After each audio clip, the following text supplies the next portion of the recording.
แบ่งปันความรู้เนาะพระสมเด็จพุทธจารย์โตยังบ่รู้เนาะขอศึกษาเนาะฟังพระสุมกอพระกำแพงทุ่งเศรษฐีที่ว่าอยู่ฝั่งไทยเขาเอิ้นเนาะประมาณนี้เนาะ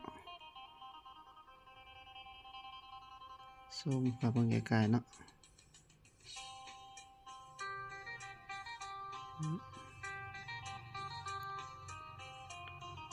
นี่เป็นพระทางฝั่งไทย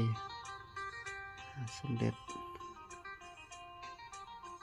เนื้อแข็งเลยครับไฟจุดบ่ไหม้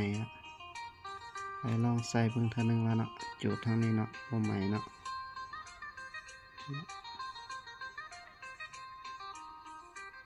รักษานำกันเนาะ